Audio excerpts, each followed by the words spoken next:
Rebonsoir tout le monde à la planque à max. Encore une fois avec Cédric pour continuer à parler du sujet de Five Rings.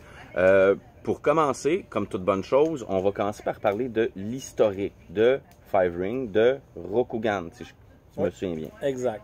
OK. Donc c'est inspiré du Japon féodal, mais avec tout ce qui est légende. Donc les joueurs sont sur le monde du Meido, qui est la Terre en fait. L'histoire de l'Empire commence avec la chute des Kami, donc qui est la Lune et le Soleil.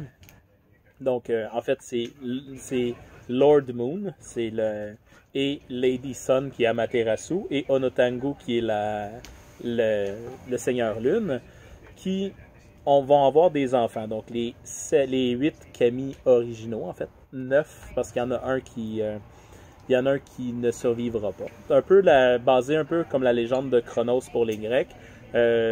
Par jalousie, Onotangu va manger tous ses enfants, sauf le plus jeune, Ante, que sa mère va remplacer par une roche. Et lui va va s'entraîner, combattre son père, ouvrir son père, et libérer ses frères et sœurs. Mais ils vont tomber sur Terre, en fait. Donc, il y en a 7 qui vont tomber ensemble. Et le Fuleng, le 8e, va tomber séparément et va... donc, les autres vont penser que lui est décédé. Mais pour vrai, il va être tombé ailleurs et il va avoir créé une brèche avec le royaume de Jigoku, qui est le mal incarné.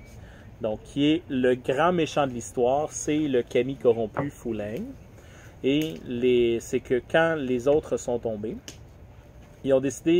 sont arrivés sur des tribus primitives et ils vont faire un tournoi pour savoir qui va diriger les humains.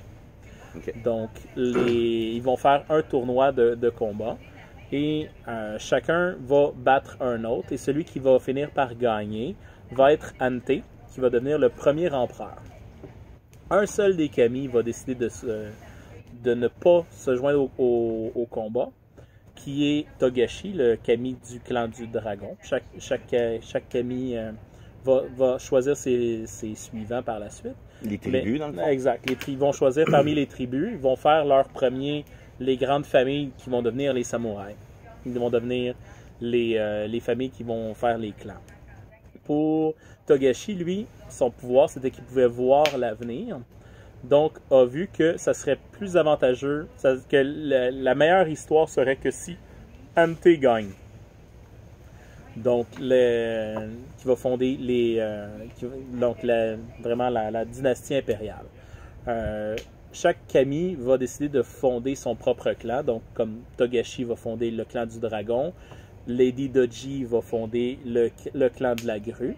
Les dragons vont avoir comme mission de surveiller l'Empire. Donc, il va se retirer pour vérifier qu'il n'y a pas de péril qui s'en viennent. Et il va vraiment partir pendant 1000 ans sur une montagne. Les dragons descendent très, très rarement.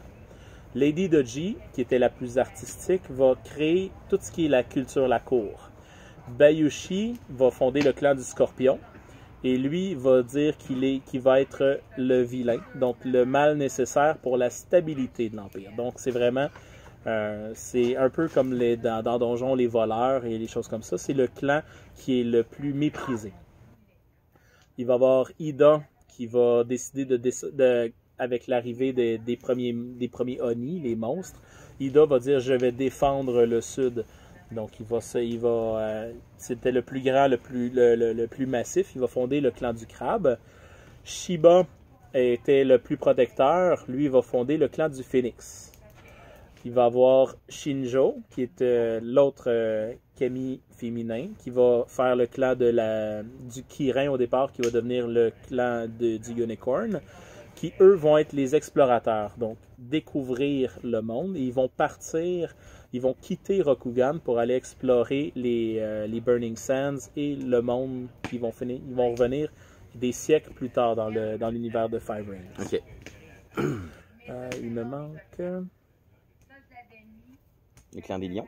Le clan des lions, qui est Akodo, qui était le plus honorable, qui va devenir le général d'armée.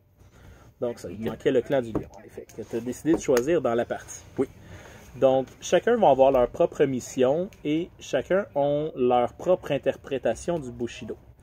Donc, dans Rokugan, c'est pas le vrai Bushido japonais, c'est vraiment inspiré plus fantastique, mais ils disent qu'il y a 7 vertus. La première est la compassion, donc vraiment de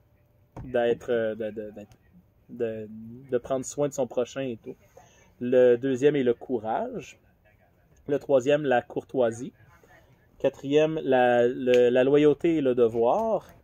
L'honneur, ensuite, la droiture, le righteousness, et la sincérité. Chaque clan, je pense, ont choisi une doctrine. Exact. Chaque clan vont avoir des principes qui vont être plus importants pour eux et d'autres moins. Par exemple, le clan du dragon, le plus important est la sincérité. Le moins important est le devoir, surprenamment. Parce que les dragons vont viser le développement personnel, donc l'élévation de chaque personne. Et de ne pas questionner un ordre irréfléchi d'un supérieur dans la mentalité du dragon serait ne pas rendre service à son seigneur.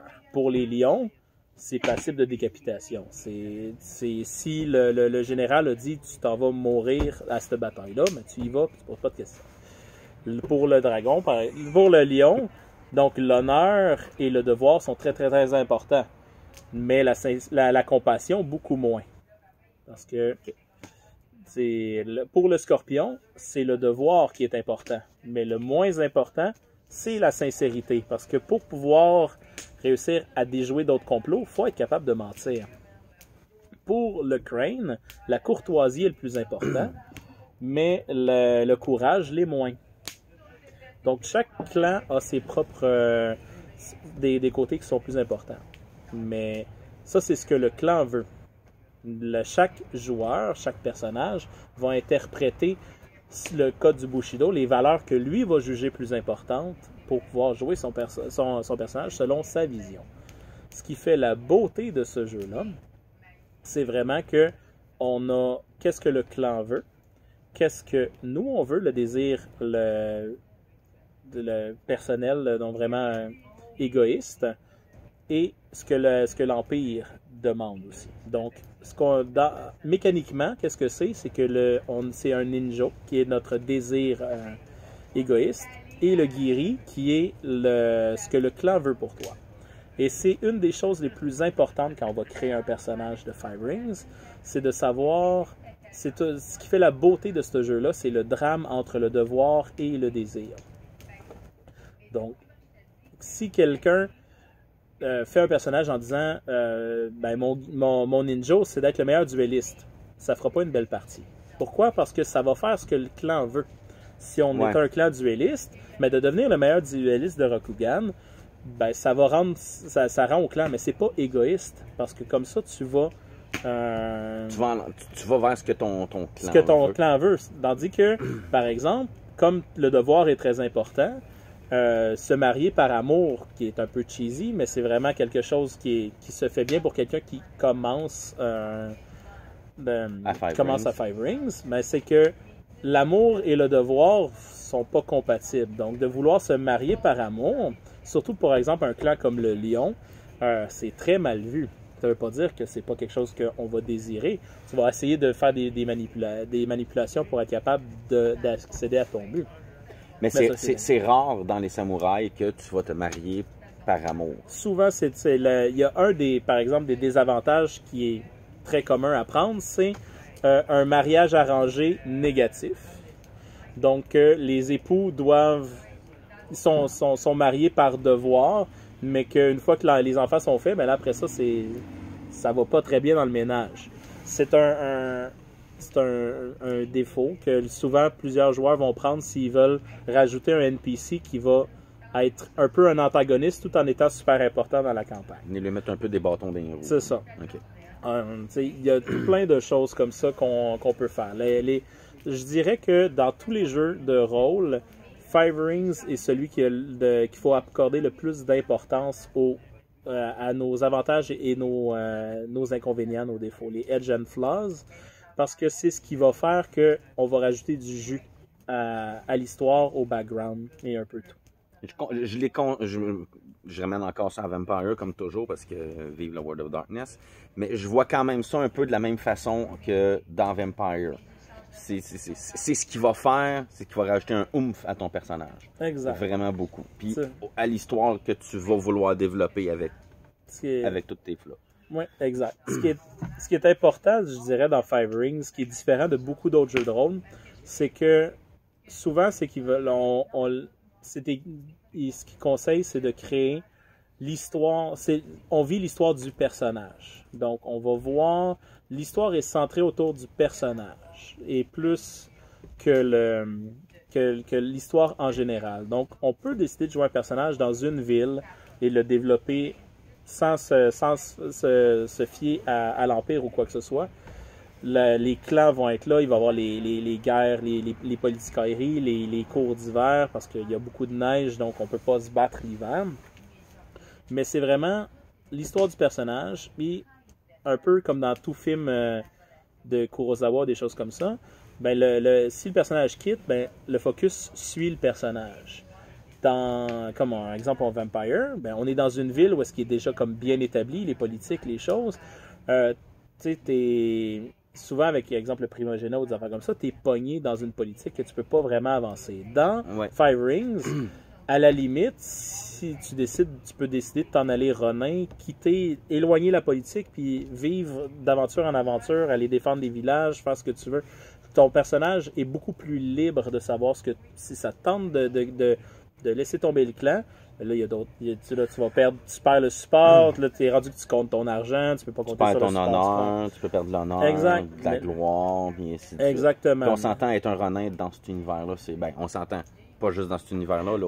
Ceux qui connaissent un peu le féodal japonais, les Ronins n'étaient pas très bien vus des gens partants. Fait que dans Rokugan, ça doit être un peu la même chose. C'est un peu la même chose. C'est tout dépendant. Il y en a qui vont tomber Ronin parce qu'ils ont fait un déshonneur. C'est pas aussi pire que dans le vrai féodal japonais où est-ce que si ton seigneur meurt, tu n'as plus de seigneur à servir, donc tu es automatiquement un Ronin. On regarde par exemple 47 Ronin ou des choses comme ça comme film.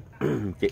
C'est un peu plus dur de tomber Ronin dans Five Rings. C'est principalement, surtout si on perd beaucoup d'honneur ou si notre seigneur nous retire son support. Souvent, exemple que le seigneur va mourir, le samouraï qui est joué par le joueur va être repris par un autre seigneur, le fils, le cousin. C'est ça. Il y a une succession, exact. Donc tu suis la succession. C'est ça. Ou à la limite, exemple que dans une bataille générale, le général meurt, c'était ton seigneur, et c'est toi le plus haut gradé en gloire ou en honneur, ben, tu vas devenir le nouveau général. Ah, que ça te tente pas. Des fois, tu peux te ramasser seigneur sans le vouloir. Ça ne veut pas dire que c'est permanent, ça peut être temporaire. Mais c'est que ça devient beaucoup plus... on tombe pas des milliers de Ronins one-shot. Il faut vraiment faire quelque chose.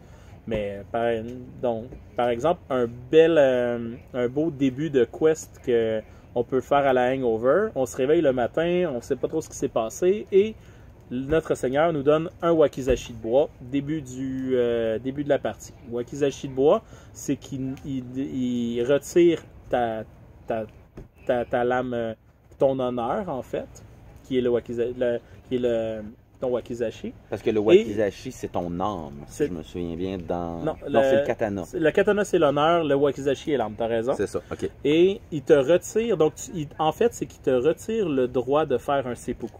Donc, tu n'as pas le droit de racheter ta faute. Donc, tu es un Ronin. Et là, il faut que tu trouves un moyen de regagner ton honneur et savoir pourquoi tu l'as perdu. Ça fait un super... Pour un one-shot ou des choses comme ça, c'est un setting qui est vraiment très, très intéressant. Ou c'est mieux avec des joueurs un peu plus avancés, par exemple. OK. Donc ça, c'est un peu pour l'histoire, en gros, de Legend of the Five Rings. On va parler un peu du système. Parce que dans tout jeu de rôle, stats, skills, points d'expérience, tout jeu fonctionne différemment. Ça fonctionne comment dans Five Rings? Five Rings, c'est un jeu qui va utiliser la 4e édition, parce que la 5e édition utilise des dés spéciaux. Mais on n'en parlera pas aujourd'hui. Je suis encore en train d'apprendre le nouveau système. Mais pour le 4e édition, ça ne se joue qu'avec des D10. C'est un peu comme Vampire, sauf que c'est un système de rouler et de conserver des dés. Donc, on roule un maximum de 10 dés, peu importe. Donc, même si on aurait, par exemple, une statistique ou des skills qui te permettent de monter en haut de 10, on ne peut jamais dépasser 10. C'est qu'à toutes les 2 en haut de 10, on garde un dé de plus. Donc, par exemple, ça fonctionne avec un système de 5 anneaux, d'où le Legend of the Five Rings. On a l'air, l'eau, le feu, la terre et le vide, le void. Le void. Qui est l'absence et le tout en même temps. Ça, c'est nos statistiques. Chaque statistique, sauf le void, est séparée en 2 attributs. Donc, par exemple, pour l'eau, c'est la force, parce qu'il n'y a rien de plus fort que de l'eau, et la perception. Pour pouvoir monter son ring, il faut que les deux, c'est toujours en fait le plus bas des 2. Un nouveau personnage commence avec 2 partout.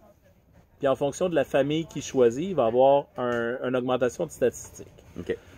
Et donc, ça peut nous donner, par exemple, on commence avec 2 dans toutes les rings. Donc, on garde 2 dés.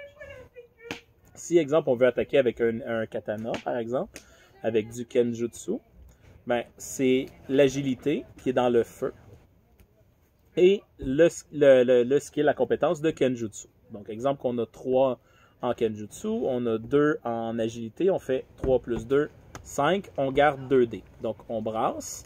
Ça, c'est pour attaquer, pour toucher. Ça, c'est pour toucher. OK. Donc, si là, on brasse, exemple, on pogne des résultats, on décide ce qu'on garde. C'est ça qui fait la beauté de ce jeu-là. C'est ça que t'expliquais, c'est que tu peux choisir si tu veux réussir ou si tu veux manquer ton jet. Exact, parce que c'est nous qui choisissons qu'est-ce qu'on veut garder. Donc, si, exemple, dans les dommages, on ne veut pas tuer la personne qui est en avant de nous, ben, on peut décider de garder des dés plus bas. Donc, exemple, qu'on a un 3, un 2, on dit, bon, je vais garder ça, puis j'ai des 7, des 8. Ben, je vais garder 3 et 2, parce qu'exemple, je garde 2. Ben, je vais faire 5 de dégâts. Tu vas toucher 5, ça c'était pour toucher. On peut toucher 5. Fait que 5, c'est sûr qu'on touche pas. Parce que un samouraï va avoir à peu près 10 ou 15 de niveau de difficulté à atteindre. Donc là, on a manqué le coup. Mais ça marche aussi pour les jets sociaux, ça marche pour des jets d'athlétique ou quoi que ce soit. On peut décider de gagner ou d'échouer un jet. Ce qui peut faire que, exemple, que le seigneur est en train de perdre la face, ben, tu peux décider de volontairement échouer pour qu'il puisse se remonter et pour ça, il va te devoir quelque chose. OK. Donc, c'est pas parce que, oui, tu peux perdre un petit peu d'honneur ou de gloire à court terme, mais tu peux en regagner plus par en arrière. Tu peux gagner parce que tu lui as sauvé la face. Okay. Mais si tu l'humilies en cours, par exemple, parce que tu décides de garder super haut pour... Sacré une volée. Pour vraiment l'humilier publiquement, ben ça se peut qu'à la fin de la journée, tu reçoives ton wakizashi de bois ou qu'il te demande de faire le suicide rituel, en fait, le seppuku. Donc, c'est vraiment différent des autres jeux où est-ce qu'on veut absolument gagner. Exemple, Donjon Dragon, on veut pogner le plus haut possible. Dans Vampire, on veut le plus de réussite possible. Dans Five Rings, tu peux décider de ce que tu fais. Autant en cours en combat. Si tu veux tatouer quelqu'un, si tu veux manquer son tatou par exprès, oui, tu peux le faire. Tu peux le faire. Exemple, vous partez quelques samouraïs pour pister quelqu'un, c'est toi qui pistes. La personne que vous cherchez, c'est un de tes alliés. Tu veux pas que personne le retrouve. Tu peux faire exprès pour manquer ton jet, pour faire désolé, j'ai perdu sa piste. Exact. OK. Non, moi, je trouve ça le fun. Ça, parce que, d'exemple, dans Vampire, tu as 3 réussites, tu as 3 réussites. Ouais. Tu as réussi. Tandis que dans Five Rings, tu peux volontairement choisir des choses. OK. Les points d'expérience, ça fonctionne comment? C'est beaucoup plus simple. C'est, exemple, pour monter un anneau, un attribut, c'est 4 fois le niveau qu'on veut avoir. Donc, exemple, tu as 2, tu veux avoir à 3. C'est 3 fois 4, 12 points d'expérience pour monter une de tes stats. pour un skill, c'est le montant, c'est ce que tu veux avoir. Donc, exemple, tu veux apprendre un nouveau skill, tu n'as pas de pénalité que tu payes. Ça te coûte 1 point. Donc, c'est un jeu que si tu veux monter ton personnage, tu peux le monter exactement comme tu veux. Oui, parce que des skills, il y en a, écoutez, il y en a une chute puis une barge, comme on dit par chez nous. Là. Puis s'il y a des skills qui sont pas dans le livre, on peut toujours les créer. Exact. C'est comme moi, je joue un personnage qu'éventuellement, je vais aller me chercher de la danse pour pouvoir. Mais de la danse, c'est du perform. Ça, c'est du OK, c'est du perform, c'est un skill qui existe déjà. OK. Un exemple de skill qu'il n'y aurait pas dans le jeu.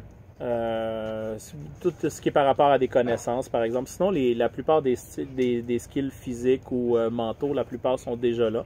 C'est beaucoup des connaissances qu'on peut créer en fonction de ce qu'on a besoin. OK. Il peut avoir... le système est quand même assez compliqué, mais il est bien conçu au niveau des skills. C'est vraiment au niveau des connaissances ou des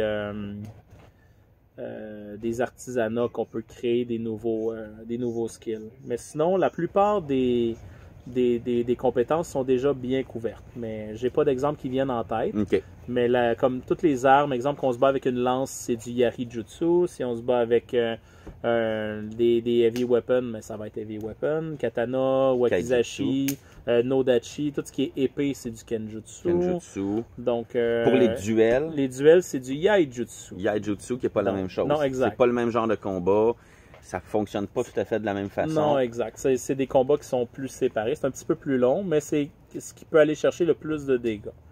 Parce que contrairement à se battre avec quand on se bat à l'épée, c'est avec l'agilité. Le Yaijutsu, c'est avec les réflexes, qui est aussi notre défense. Donc, c'est un autre skill qui est dans le air, celui-là, dans le ring de l'air. OK. Le tir à l'arc, c'est pas avec l'agilité, c'est avec le réflexe. Avec le réflexe. Parce que les Japonais ne tirent pas comme les archers médiévaux. Non, ils tirent pas comme ça, ils tirent. C'est la flèche. Pour un samouraï, la flèche connaît la voie. Donc, tout ce qu'on fait... C'est tellement prétentieux. Donc, c'est pour ça que c'est les réflexes. C'est qu'ils vont tirer de côté. C'est très, très, très différent. Mais, donc, chaque skill a... Donc, on sait toujours ce qu'on va rouler. C'est toujours le skill plus l'attribut, on garde l'attribut. Toujours. Et si on dépasse, on arrive à 12, ben on garde un de plus. Là, ce qui va permettre de modifier un peu notre talent, notre effet chance, c'est le void. Je vous ai dit que tous les attributs avaient deux stats. Tous les anneaux avaient 2 stats. Le void en a juste une. Ça, c'est 6 fois ce qu'on veut avoir. Et c'est un peu comme le willpower dans Vampire. Ça permet de rajouter des bonus. On peut faire plusieurs choses avec le Void. On peut juste utiliser un par tour. Comme le Willpower. Comme le Willpower. Ouais. Il y a une classe qui permet d'en utiliser plus qu'un. Mais chaque école de différents va briser une règle. Par exemple, le Shiba, qui est le Bushi, donc le combattant des phénix, va permettre d'utiliser plus qu'un Void par tour. C'est sa force de l'école.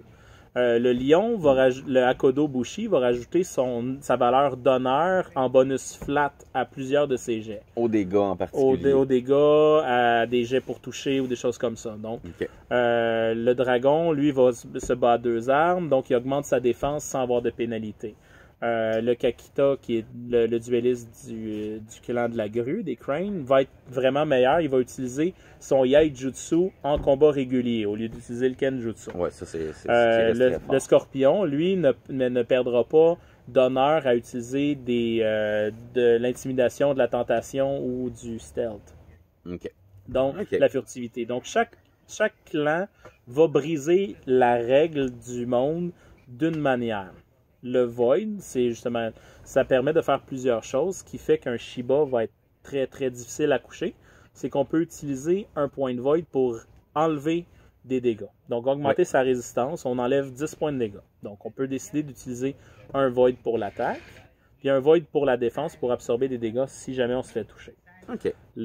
Sur un jet de dés, de prendre un point de Void permet soit de rerouler le jet si on ne l'a pas aimé, ou de rouler un, garder un de plus. Donc, exemple qu'on aurait, comme tantôt, le 5 keep 2, mais là, on roule 6 keep 3. Ce qui vaut vraiment la peine. Mais c'est juste pour un jet, c'est pas pour tous les un jets jet, du tour. un par round. Merci, bonsoir. Exact. OK. Fait que donc c'est vraiment toujours important. La statistique est très importante parce que c'est le nombre de dés qu'on va garder. OK. Un peu comme... L'attribut est plus important que le skill. Mais le skill permet d'aller chercher des spécialités.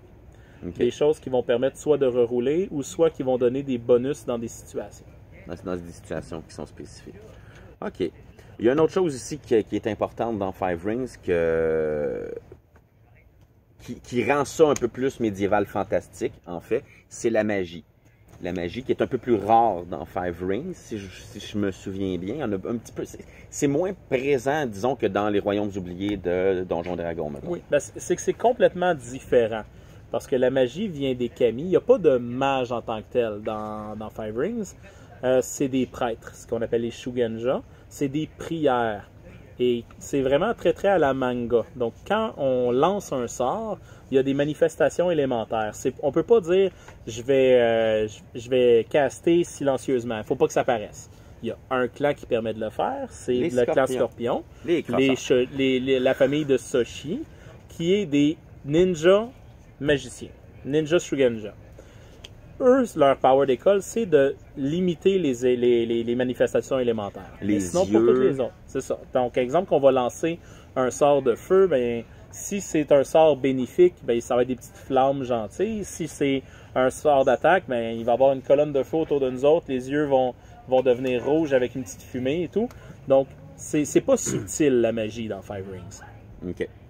Au niveau des armes magiques, il y en a. Mais c'est toujours qu'il y a un kami qui s'est éveillé. Les kamis sont souvent endormis.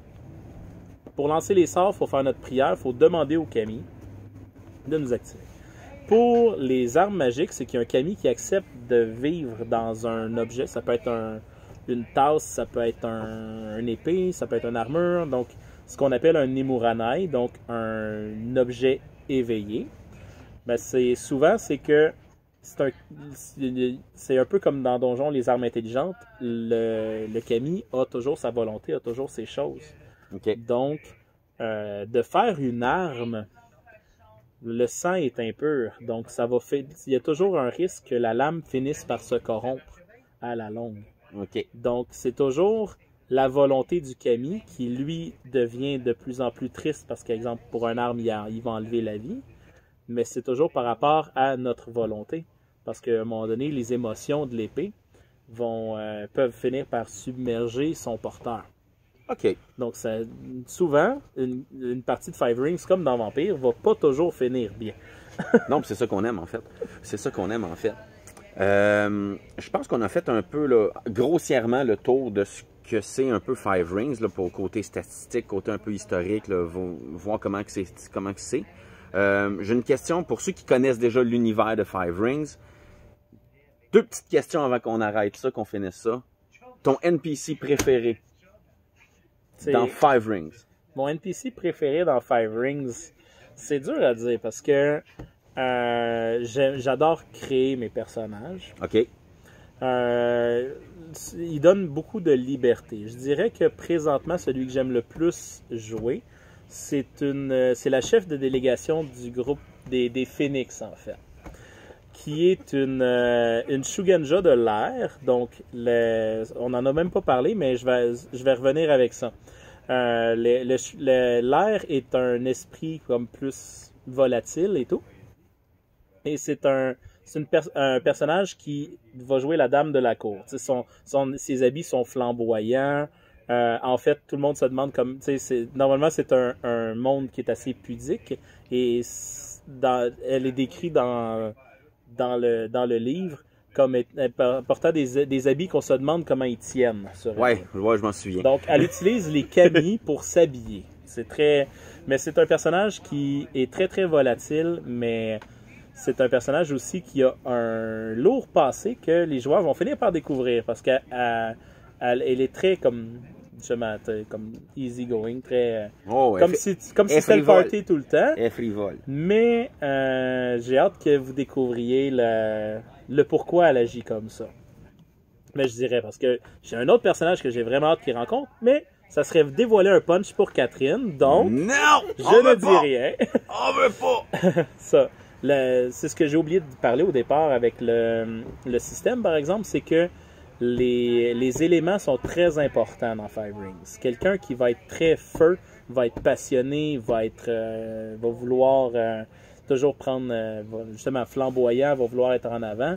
L'air va être le plus le comic relief de la partie, qui va être celui qui va aller à droite, à gauche, qui va s'adapter rapidement. Okay. Celui de l'eau va souvent vouloir comme faire des moments forts, va vouloir percer, mais après ça, il va suivre le cours. Donc, c'est quelqu'un qui va jouer beaucoup sur va faire un moment, puis après ça, il va suivre l'histoire. Tu sais, c'est quelqu'un qui va s'adapter aussi, mais qui va vraiment donner des punchs. Tu sais, qui va amener un élément fort dans certaines scènes, puis après ça, il va laisser la place aux autres et tout. Okay. Puis le Hurt, lui, la Terre, va être quelqu'un qui va construire beaucoup. Quelqu'un qui va être résistant, qui va absorber l'émotion, qui va construire pour aider les autres à shiner. Donc, le personnage, comme je disais, la Shugenja de l'air, est très, très frivole. Donc, c'est quelqu'un qui va changer d'idée un peu comme une girouette. Et le dernier élément, le Void, c'est tout ce qui est l'émotionnel, ce qui est le sentiment, l'effet mystique, mais l'effet aussi... souvent, c'est là qu'on va aller jouer avec les tabous. On en avait parlé un peu dans ton autre... Five Rings est quelque chose c'est un univers qui est quand même assez sombre aussi. Oui. Donc, le Void, c'est d'aller chercher ses joueurs, d'aller chercher l'émotion, d'aller pousser des fois dans des retranchements. Pour ceux qui connaissent le médiéval japonais, les samouraïs peuvent faire à peu près ce qu'ils veulent avec la paysannerie. Là. Oh oui. On ne perd pas vraiment d'honneur à maltraiter, battre, tuer ou autre chose au niveau de la paysannerie. Donc, une chose qui est super importante si vous décidez de DMer Five Rings, c'est de poser les questions, c'est quoi les limites que vos joueurs sont prêts à avoir, parce que on peut aller très loin avec le mystique, tous les esprits, les différents mondes, les différentes choses, les esprits vengeurs, les esprits frappeurs japonais, c'est pas si on les joue vraiment comme dans les légendes japonaises, c'est pas des bons esprits. Il y a beaucoup de forces négatives plus que de positives dans la mythologie japonaise. Oui, déjà en partant, on pense au Oni, tout ce qui est démons, monstres et tout, là. Ça prend quand même déjà une grosse place dans l'univers de Five Rings. Oui, c'est dans les méchants principaux. Il y en a d'autres, mais c'est vraiment, si on veut faire des monstres, c'est principalement le Shadowland, donc avec Fuleng et tout. Mais sinon, il y a des conspirationnistes, il y a des gens qui veulent renverser l'ordre établi des samouraïs, ce qu'on appelle le Kolat. Il y a aussi le père de la Lune et du Soleil qui veut ramener le monde à l'effet vide, au néant. Donc, il y a plein de forces mystiques, cosmiques très fortes qui sont en arrière aussi. Mais ce qui peuvent vraiment aller dans l'horreur ou des choses comme ça. Si on veut faire de l'horreur à la Cthulhu, Five Rings le permet de le faire aussi. Oui, ok. Ouais, non, je comprends ce que tu veux dire. J'avais quelqu'un dans l'assistance qui avait une question, je pense. Tu veux-tu la poser, ta question? Tu poses ma question? Ouais. Est-ce qu'elle est bonne, ta question? Ma question, c'est, pour un joueur qui ne connaît pas Five Rings, est-ce que l'élément d'honneur, qui est très important, peut être handicapant? Ça, oui, dépendant du clan qu'on choisit. Quelqu'un qui veut s'initier à Five Rings, qui dit « Ah, tu sais, je comprends pas trop la séance d'honneur », ben on joue pas le lion, on joue pas le crane. Ça, c'est la grue. C'est les clans qui sont un petit peu plus durs à jouer au niveau de l'honneur, que l'honneur est très important pour eux. Par exemple, si on va avec le crabe, ben, quelqu'un qui veut apprendre, le crabe permet plus. Parce qu'en cours, le monde va dire « Ah, c'est pas grave, c'est un crabe, il est pas habitué, on va y apprendre ». Donc, pour un joueur qui est débutant, le crabe, c'est un des meilleurs choix. Le scorpion, l'honneur n'est pas important, donc on peut y aller avec ça aussi. Le unicorn sont partis 700 ans, ils reviennent. Ça fait pas trop longtemps non plus. Non, ça fait pas super longtemps qu'ils sont revenus. C'est plus On est plus proche des cavaliers mongols et tout. Ok, ouais. Donc, on n'est pas dans le samouraï classique. Donc, encore là, les règles de courtoisie ou d'éthique sont différentes. Donc, c'est plus permissif pour un joueur débutant. Quelqu'un qui veut jouer un duelliste, c'est pas la meilleure classe pour commencer, je dirais. Parce que ça prend beaucoup d'honneur. ça prend beaucoup d'honneur et il faut défendre l'honneur des autres. Donc, on est vraiment... faut pas faire d'erreur. Ok. Parce que sinon, même si on est un très bon duelliste, si notre honneur est trop bas, on ne sera jamais choisi pour relever les défis ou quoi que ce soit. Donc, c'est vraiment... Donc, oui, ça peut être handicapant, mais encore là, pour l'initiation, un DM serait vraiment cruel de faire que, bon ben, tu joues ton duelliste, tu as fait 3 erreurs de cours, tu es rendu un Ronin, finissation, change de personnage. T'sais. Exemple. Ouais. Donc, ce qui est important à quelqu'un qui veut faire découvrir ce setting-là, c'est de laisser des chances puis de lever des flags. Faites une ou 2 games d'initiation, apprenez à vos joueurs, justement parce que l'honneur est très important, c'est très différent de donjon où est-ce qu'on ouvre une porte, on tue le monstre, on ramasse le trésor. Dans Five Rings, l'interaction sociale est primordiale, donc il faut changer notre perception de jeu, il faut permettre aux joueurs d'apprendre. Si on y va aussi létal que le jeu est normalement, personne ne va avoir de fun. Il faut vraiment, je dirais, augmenter tranquillement, pas vite, l'immersion, expliquer les règles.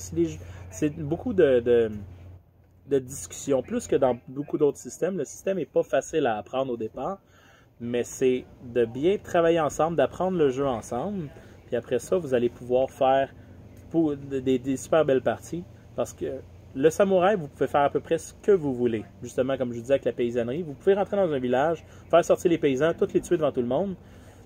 Si la seule personne qui va pouvoir être fâchée, c'est si le seigneur en avait besoin pour sa récolte. Sinon, personne ne va badrer sur des paysans tués. Encore moins si c'est ce qu'ils appellent les États, donc les moins qu'humains, qui sont comme l'équivalent un peu des esclaves dans la société japonaise. Okay. Donc, que quelqu'un, tu décides de mutiler quelqu'un devant tout le monde, ça va passer. Ça va passer, sauf si le seigneur de la place te provoque en duel ou décide de passer sa vengeance sur toi. Mais sinon... Est-ce qu'il peut aller voir l'empereur, faire ça, j'ai pas aimé ça? Oui, il pourrait, mais ou d'aller voir son seigneur à lui, ou des choses comme ça. Il n'y a pas besoin de remonter jusqu'à l'empereur pour un paysan, mais souvent, le seigneur va avoir des samouraïs avec lui, puis il peut t'envoyer une strike team de 10-15 samouraïs, puis tu vas y passer. Là. Parce que mais c'est pas un outil qu'il faut utiliser quand les joueurs vont apprendre ce setting-là. Parce que c'est très riche, mais c'est un système qui est basé beaucoup. Moi, je vous conseille, avant de commencer une game de Five Rings, de regarder des films comme 47 Ronin, le dernier samouraï, pour vous imprégner de la culture, parce que ce que vous faites en public dans le jeu est très important. Vous pouvez faire toutes les magouilles que vous voulez sans vous faire pogner. Mais donc, c'est toujours important de garder la face en public. Dans les ombres, il n'y a pas beaucoup de monde qui sont des bonnes personnes. L'important, c'est ce que ça paraît. Donc, je pense que pour ce soir, on va avoir fait un petit peu le tour. Écoutez, pour ceux qui ont des questions à poser sur Legend of the Five Rings, parce qu'on a juste parlé de la surface. Si vous avez des questions, laissez-les en commentaire après le vidéo. S'il y a quoi que ce soit, puis qu'il y a beaucoup de questions, puis que ça peut être intéressant de faire une autre vidéo, on va en faire un autre. C'est vraiment pas un problème. On va reprendre une demi-heure, 45 minutes pour répondre aux questions qu'on va avoir accumulées. Ça va nous faire plaisir. Sur ce, je vous souhaite une bonne soirée, une bonne écoute. Merci Cédric, ça a été super le fun. Merci pour l'invitation, c'était bien plaisant. Fait qu'on va sûrement remettre ça un moment donné sur un autre sujet. Oui. Sur ce, à la prochaine.